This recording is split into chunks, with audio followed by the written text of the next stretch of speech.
So the Cleveland Guardians just officially pulled off an impossible 15.5 game comeback to take the AL Central Division. They have beat out the Tigers. It has been an incredible run. What a team. What a resilient bunch of guys. I have a lot to talk about in this video because now the Guardians are going to host the Tigers in the Wild Card Series. The games will all be at 1 o'clock p.m. Tuesday, Wednesday, and Thursday. I hate those times. I mean, the MLB sees two blue-collar cities going at it. What do they decide to do? They decide to put all the games right in the middle of the day at 1 p.m. It is so annoying. I can't stand the Yankees. I can't stand the big market favoritism. But at the end of the day, the Guardians did what they had to do. They got to the playoffs. They're red hot going into October, and honestly, I'm not going to say this team can win it all, but they definitely have that kind of vibe too. I think this is a team that can make a deep run. This is a special group of guys. I want to talk all about it. I want to talk all about the comeback, so much more. But before I begin, I would really appreciate it if you would drop a like and subscribe. It only takes 5 seconds, plus you can always change your mind. We are on the road to 60,000 subscribers,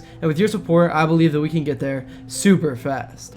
Alright, so the first player I want to talk about is Jose Ramirez. I know everyone knows that he's the best player on this team. He's kind of like the leader of this franchise at this point. He has established himself as a Cleveland legend, but I just can't stress enough how valuable he is to this team. I know the MVP is going to go to Aaron Judge or Cal Riley because their stats are off the chain, but if we're talking MVP, the words MVP, most valuable player, I don't think there's a player more valuable to their team in the MLB than Jose. I mean, imagine where this team would be without him. They lost Luis Ortiz, then they lost Emmanuel Clase, both to gambling. They go on that 10-game skid. There are two separate 10-game stretches where they go 0-10 and they go 1-9. The season was over. I mean, morally, I think the chemistry was just off in the locker room, in the clubhouse. But Jose Ramirez and Stephen Vogt, they were the ones that held this ship together, kept everyone motivated, and that's just what Jose does. Even Rocchio, after that home run yesterday, or whenever you're watching this, the last game of the season, after that home run when he was interviewed, he talked about Jose being a great mentor and how he always keeps him motivated. So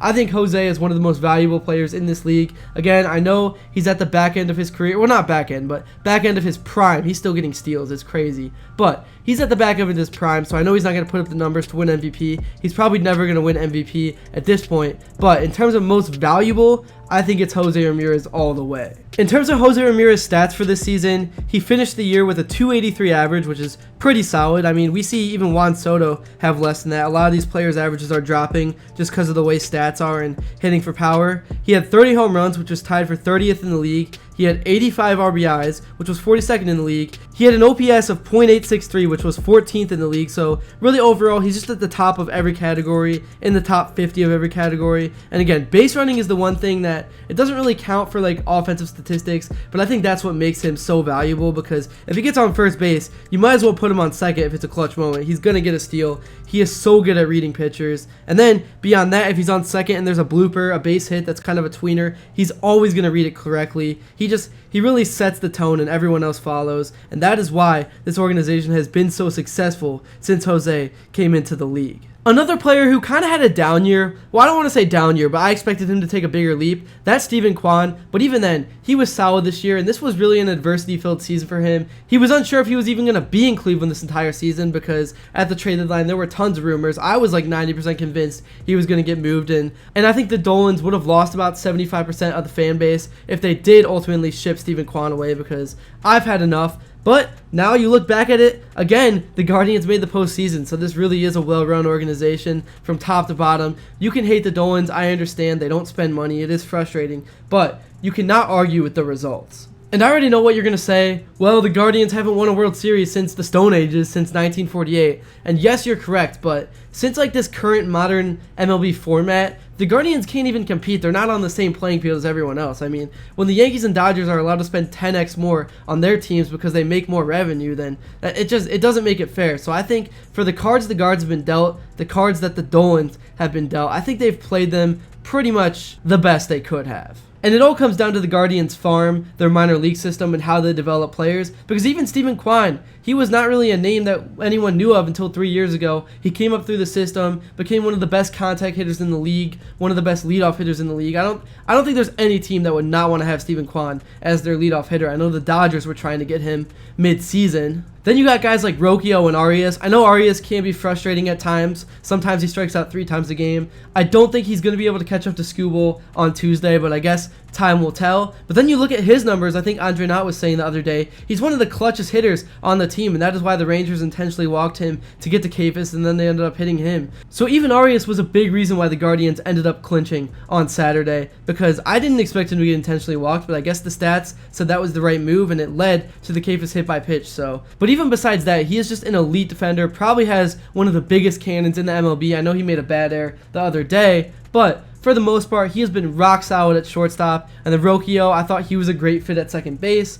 Now, next year it does get interesting with Bazzana coming up. I think the Guardians might decide to put Bazzana at second, move Rocchio over to short just because of the bat. But at the same time, I think statistically Arias had a solid season for what he's being paid, so can't really hate the guy. You don't have to love him, but I don't think Arias hate should be tolerated because he's not that bad, okay? He's been solid for what he's been asked to do and the role that he stepped into. And again, this season really was just all about adversity. Like, there was no reason for this team to make the playoffs. They were missing Lane Thomas basically the entire year. David Fry was injured and was never in a rhythm. He had like a 150 batting average. Last year he batted 300. So you lose that bat. You lose Josh Naylor over the offseason, another plus 300 hitter who will give you over 30 home runs. He's been tearing it up in Seattle. I'm kind of still mad that we traded him. But Kyle Manzardo steps up, and he wasn't bad. He hit home runs. He had clutch hits in the middle of the season. And then you also have John Kenzie Noel. He's basically lost this entire season. He kind of came through at the end. He had a big home run in Detroit against Skubal, but for the most part, he was nowhere to be found this season. So there really was no reason for the Guards to be successful. They trade away Tyler Freeman, who ends up hitting 325 in Colorado, for Nolan Jones, who's just absolutely awful. It makes no sense. Like, the Guards had a negative run differential this year. Maybe they fixed it at the end, but it wasn't good, and they make the playoffs. We are the Pittsburgh Steelers of baseball. I hate using that analogy, but that is what this team is. It's crazy, and who knows what they're going to do in the postseason. There's no reason why they should go on a deep run, but I think the reason is they've got a special group. That's just what it is, man. I cannot wait for this week. I know it sucks that the games are all going to be played midday. It's not ideal, but I'm going to be there for at least games 1 and 2. If you're there, let me know. DM me on Instagram. It's the same. I have the same username as my channel, SpencerPremier. So DM me and I'll hit you back. But yeah, man, that's just kind of my rant, or my recap of this Guardian season. There was so much that happened, so many big moments. I mean, you think back to Manzardo's home run against the Twins, I believe, in extra innings. There was nobody in the stadium. It was literally just me and the Cleveland Menace there. All those games mattered, man.